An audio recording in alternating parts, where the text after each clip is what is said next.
thanks for joining me once again at Kings of the Round Table. I'm Sonya. Joining me today at King's Comics, I have Jack Teiwes and Al. Now, Al we know as my co-host at Kapow Comic Book Show, but Jack, tell us why you're sitting at my round table today.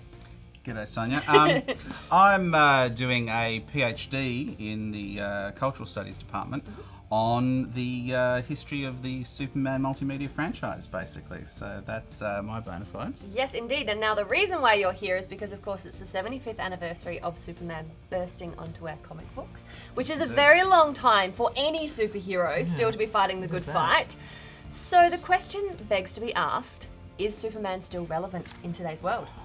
Well, it's a big question, isn't it? It's a big question. The it's one of those massive questions. Yeah. It's actually funny because it's one of my kind of pet peeves, that question, but it's a very valid question because it I think gets asked of Superman more than any other superhero, and I think fair enough, he is in many ways the first superhero and the prototype for the genre. So I think he's very much associated with that early period, and he's seen very much to embody traditional values. And the whole life, liberty, and the American way. Yeah, is absolutely. synonymous with the character. Yeah, I mean it's a catchphrase from many of his media incarnations.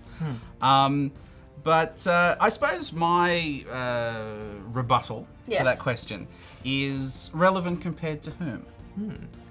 Well, we don't. This is where. This is the problem. The obvious comparison, the place the mind instantly goes is obviously to Batman. Now, but we don't want to do that. We don't want to do that. We don't want this to turn into Superman versus Batman because there's nothing to be gained. There's nothing to be gained with that. So we're going to stick just to Superman and his relevance as a comic book hero and as an example of truth, justice, and the American way, or as he is now, just truth and justice, because he has been changed. But now you're kind of on the other side of the fence here, aren't you? Look, I mean, I'll be completely upfront. I'm not a huge fan of Superman. I never really have been. I wouldn't say that he's irrelevant by any means, but I would say that there are many reasons that he could be considered a lot less relevant than he once was. I mean, there are all those things about the values that have, that are synonymous with him, that people, they've gotten a lot more tarnished these days, and people are looking to darker heroes, and that's, again, not to get into the Batman thing, but,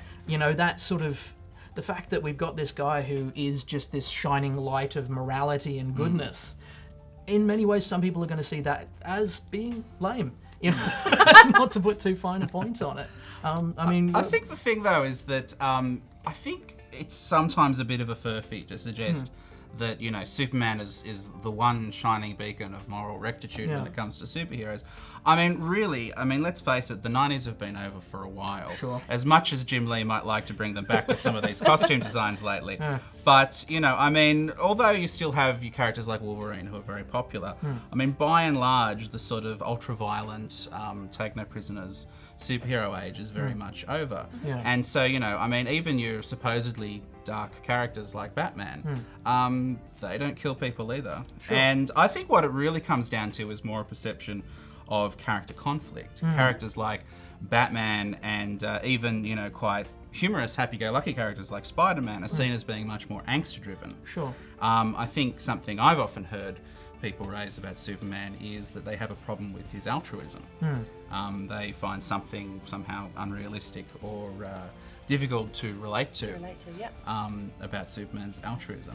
Which, the fact is, he is a superhero. He is a superhero. Altruism's got to be part of the package, otherwise why is he doing it? It's kind of the package. I think that's, what was being explored with a lot of the early 2000s comics like Stormwatch and the question of, superheroes who were not necessarily nice people. And do you think this is why we've had a bit of a backlash in a way against that sort of concept of the altruism of Superman, with people looking at, okay, this guy is so ridiculously overpowered, we're basically ants to him.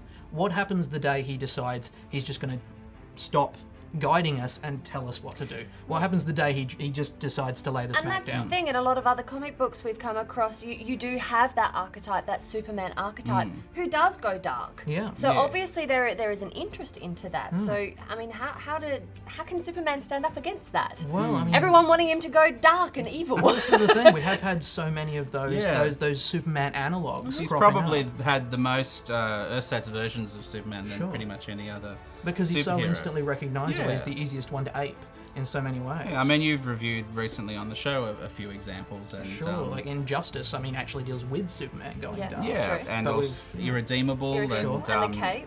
the Yeah, Cape, the Cape, true. Supreme by Yeah. Alan Moore. Yeah, a there's decade A ago. God Somewhere was one we did Yep. in season 1, Yeah. which was again somebody gains these powers. I mean, in that case, it was somebody who suddenly gets the powers and in many ways isn't able to deal with that level of invulnerability. But I mean, maybe that's the thing with Superman. We've got somebody who gains it over a slow period of time, and he's guided through that by very altruistic parents and sort Yes, of indoctrinated definitely. into. But again, there's that American way kind of thing that's all part and parcel of that. Yeah, I mean, I think the angst issue is interesting because it is something that modern writers have attempted to introduce into Superman. I mean, I notice here on the table we've got J. Michael Straczynski's Earth 1, Yep. Sure. which was actually a take on Superman's origin that I really didn't care for because it sort of was the emo Superman. Right. But, you know, I mean, to be fair, there have been interpretations of Superman that point out the fact that, like, well, he is the only survivor of a planet that blew up. Sure. Even going back, 20, 30 years, Alan Moore did a couple of stories which addressed the issue of does Superman have survivor guilt? And then there's Interesting been a point. lot of modern comics that have talked about the question of does Superman have issues about the fact that I could be doing more? I don't save everyone, but maybe I could. Do I have a right to have a personal life? Yeah. Do I have a right to have a secret identity? Yeah, and how does it not drive somebody nuts to have that level of ability? Do they not start thinking, I should be able to be Yeah. everywhere at once? I have this level of power. I should be able to save everyone. And, you've got to worry about what that does to somebody's psyche, I think. Well, I mean, as with a lot of these things, I think it comes down to, how much suspension of disbelief versus surface realism do you want? I mean, of course, you could argue that, if Superman had all the powers he's supposed to have, it would be exactly that. He could hear people screaming 24 hours a day, blah, blah. But, That that's would not drive the you story insane. you want to write. No. So, It's too open. It's not structured enough when Yeah. you look at it that way. Just getting back, because we've gone off on a small we may have tangent. meandered. Coming back to having relevance as far as Superman is Sure. concerned, I mean, it can be argued that Superman is possibly the most well-known superhero. I mean, there's a lot of people out there who don't read comic books, who don't watch the movies, who still, if you say Superman, will know who they are. So do you think maybe he's transcended that action hero into iconic figure rather, and therefore that's where the relevance comes in? Absolutely. I mean, I think iconic is a rather abused word these days. Sure. But I think Superman is truly a candidate for the term iconic. Well, yeah. I mean, the thing I think when you compare him to other superheroes, I mean, even comparing him to Batman, is that, I mean, Superman has had such a long-standing and consistent appearance in multimedia over pretty much his entire existence, going back to radio in the 40s, TV, movie serials, cartoons. Every single decade of Superman's existence has had some form of multimedia. So even people who've never touched a comic book in their lives have quite a cogent idea about Superman. As to how that pertains to relevance, Yep. I think there is this question of the iconic status and a sense of perhaps having transcended the genre a bit. Yeah. Sometimes I mean, there are anywhere in the world people recognise Superman, but not Absolutely. only that, they know a surprising amount of stuff about just sort of the basic tropes. I mean, Yeah, they know he works in a newspaper. They recognise stuff that hasn't happened in years in the comics, like the Sure. changing in the phone booth. I don't think that's there's happened even in a good long a bit time. of discussion that pretty much never happened. Yeah, I'm not It's sure one I've of those read a sort of comic where it floating did. tropes. Yeah. Yeah, absolutely. And I mean, you say Lois Lane to a person on the street. Most Most people people would know. will know Yeah. who Lois Lane is. Yeah. You say, Alfred or Pieface Or Dick Grayson. Or Dick Grayson. Not Not a lot of the time you're necessarily. going to get blank looks. Yeah, absolutely. And I mean, this is why I wonder if it perhaps would be going too far to say that Superman has sort of spread into that level of being a character like Peter Pan or Robin Hood. He's or almost Sherlock part of the Holmes. collective unconscious. He just Yeah. he exists within everyone. Really. He's come to Absolutely. represent superheroes as a concept rather than sort of as a Absolutely. specific character. In And I some mean, ways. whenever you see, you know, just a casual media parody or like a little cartoon or something, comic strip of a superhero, it's almost always Superman's tropes that are being aped. Yeah, and maybe it is that ubiquitous nature of the Superman image in a concept like your comics are constantly trying to bring out new stuff, the stuff that's going to go off in a different way. It's a genre that's constantly reinventing itself. Is that why the question keeps getting asked? Now, Al, that's an interesting point that you bring up because, I mean, comic books especially love to reboot things, love to go back to the start and do it all over again. Yeah. Now, with Superman having, 75 years worth of life, he has quite possibly, I think I'm safe in saying, the most reboots happening. Do you think that's because DC are constantly questioning whether he's relevant to that particular generation? I think that is a legitimate question. I mean, that's actually one of the things I'm trying to explore in my thesis, is the question of why does Superman get rebooted so much? Because I think you're absolutely right. He has been rebooted more than any other superhero. Other superheroes have gone through more drastic tonal shifts. For example, Batman, you have your campy 60s Adam West, you have your goth chic sort of Tim Burton 90s, and then the throat cancer Batman for present day, you know. And that's just talking about multimedia, let alone what's been going on in the comics. Sure, of course. Whereas I think the thing about Superman is that they're constantly rebooting his origin, but the actual character doesn't change very much. It's usually the way the world around him is changed. Yeah, how he does his job or something like that is something that's been recently rebooted in terms of, obviously newspapers are becoming less and less of a recognised thing. It's going online and things like that. So the face of journalism. I mean, in this one, Birthright, Mark Waid made a big point about e-journalism, and with the New 52 Superman. Superman's quit the Daily Planet to become a blogger.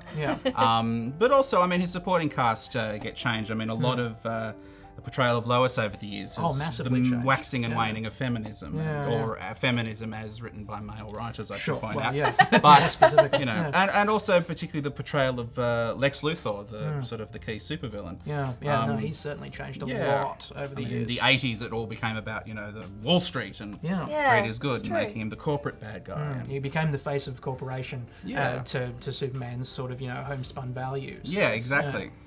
Now, there's another point I want to bring up, which is possibly on a side kind of note, but now Superman's secret identity.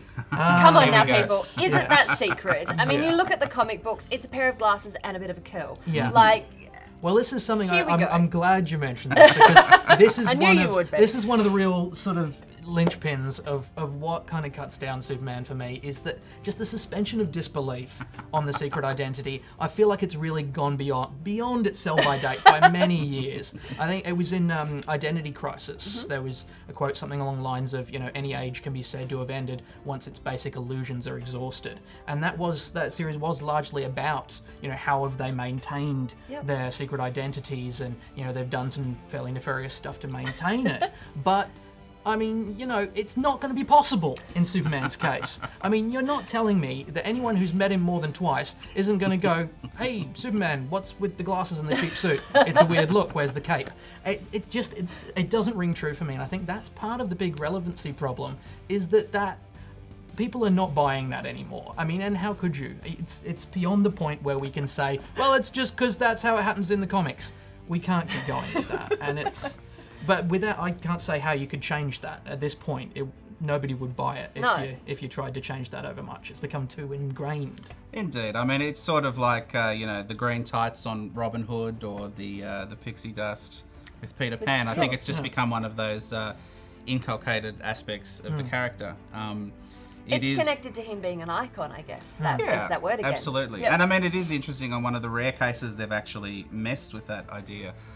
Was in the TV series Lois and Clark, where it reflected a change in the 80s, where they wanted to put more of an emphasis on Clark Kent being more believable or humanistic, less of this sort of performed persona. Sure. And that Superman was more the persona. This was part of what John Byrne did, and I don't think we have that one. Oh, yes, we do. Yeah, there we Man of Steel. That this sense of Clark Kent being the real guy, and one of the things they did on that show is that they actually inverted the hairstyles. Clark had the more natural hair. Superman had the slick Had back the slick. hair. Right, yeah. And They kept the glasses though. Sure. There is that question, though, that long-standing question of, is Superman the real guy and Clark Kent is the fake persona, or is it Yes. vice The other way versa?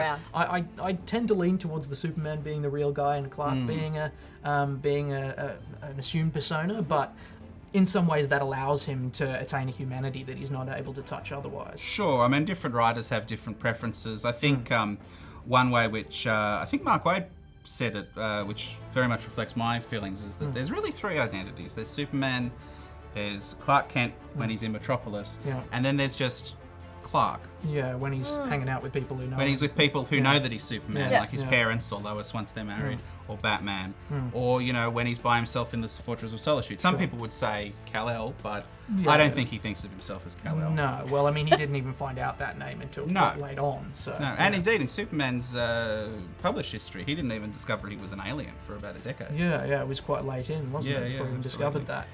Well, look, I'm pretty sure that you guys can talk for hours Easily. about this quite easily, and I'm sure that it sparked a lot of debate And I out don't there know- in the world. I don't know that we've actually answered the I question. don't think we actually But- have, but can I we? actually think Yeah. it's a question that has to constantly be asked, because otherwise, why keep rebooting comics? Why keep changing things to make it relevant? You know, I think we'd get a little bit lazy if we didn't keep asking these questions. I think Superman will be relevant, really, as long as the superhero genre is relevant. Yeah. I mean, as the sort of prototype character. As long as heroes are needed, Superman can always be relevant. that's How about that? that's very There's stirring. There we Those go. sort of Oh, I'm words. feeling it right here. Yeah. But I mean, I think the constant rebooting is interesting from a marketing point of view, because I think it bespeaks a certain anxiety on the part of DC Absolutely. as to is the character still relevant. I mean, one thing which is one of my little bugbears lately is Superman's infamous red underpants on the outside The underpants. have been, Yeah. you know, taken out of the removed his costume. underpants. They have removed the Man of Steel's underpants. But I mean, the funny thing is that they've done it across multiple different media. It's true, yeah. Well, But it's- not yeah. with otherwise identical costume designs. What was once this, you know, again, we use that word iconic costume that, you know, there were probably, you know, children in darkest Africa who could draw you a picture of that classic Yeah, costume they'd put their that hasn't underwear on. changed for like 73 years. And now suddenly in different animation and children's merchandise, the comics and this new movie, we all have these slightly different variations, but the one thing they all have in common, no underpants. Yeah. And I just think it bespeaks DC's sort of anxiety about, you know, will kids point at that and laugh? You know, is this not what we want Superman to be? And I think it's a question they're constantly wrestling with. What does Superman mean, you know, to us? Yeah, That's a good and there's question. our symbol of this entire question. What does The underpants. The underpants. Underpants, yes. Well, on the underpants, thank you so much, Jack and Thank Al, you. for joining me here at the round table. It has been a very entertaining and very interesting conversation. Thank you. And that's the end of another episode of Kings of the Round Table. Thanks for joining me, guys. Don't forget to leave your comments on YouTube, Facebook, or Twitter, and I will be back with a new topic and new guests. But until then, bye!